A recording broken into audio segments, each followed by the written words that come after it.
Je crois fermement que le rendez-vous le plus important qui soit sur cette terre, c'est de rencontrer son Créateur au travers de son Fils Jésus-Christ. Il y a un rendez-vous qui touchera tout le monde. Si tu es né, si tu m'entends, si tu es né sur cette terre, il y a un rendez-vous qui concerne le départ de cette même terre dans laquelle tu es rentré. Que nous sommes des pèlerins sur cette terre.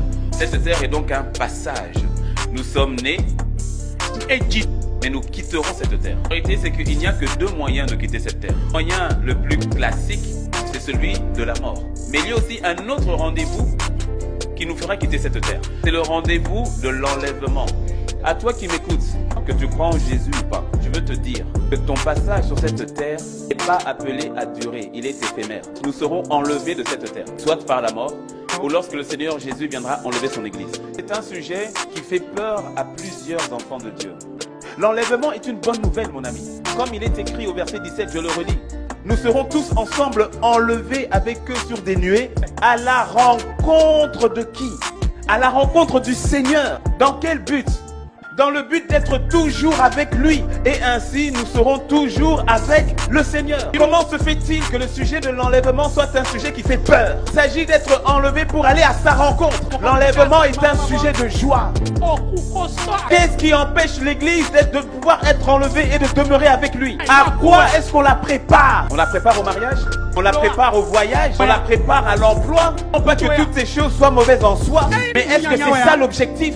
Que je sois préparé à ces choses qui demain passeront et que je n'ai pas été préparé à rencontrer mon époux. De la même manière que le Seigneur a accompli toutes les prophéties jusqu'ici, les prophéties qu'il a annoncées s'accompliront certainement. Cette situation de pandémie mondiale a mis le monde en pause. L'Église aussi a été mise en pause afin de pouvoir se recalibrer à nouveau. Est-ce que tu es préparé ou est-ce que tu te prépares? Vous savez, la première venue du Seigneur, le peuple d'Israël n'y a pas cru.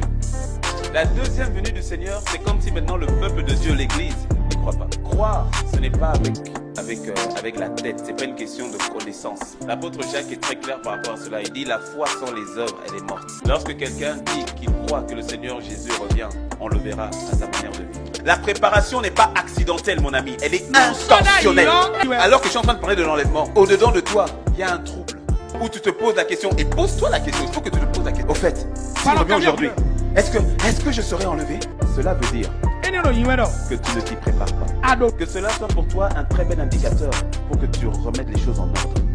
Parce que quelqu'un peut poser la question, mais au fait, que faire concrètement pour ne pas manquer l'enlèvement? Quand tu l'aimes, tu lui obéiras. Quand tu l'obéis, tu suivras ses pas. En train de faire ce qu'il te demande de faire. Cette paix dans le cœur de savoir que Seigneur, je ne fais que faire ce que tu me demandes de faire. Mon cœur, c'est de te chercher, c'est de t'aimer.